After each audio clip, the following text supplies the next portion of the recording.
True. Dahil at sa ating team. So your question is, what value or virtue or a moral principle you be promoting your teammates when redirecting this sports fest particular team and why? At team, what value will you be promoting your fellow red team this sports fest 2013 and why?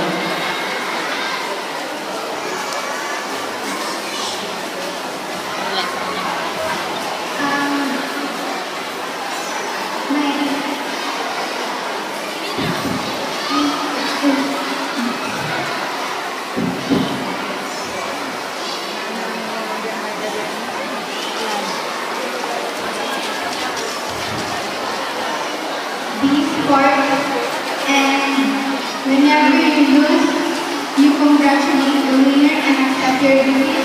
Whenever you win,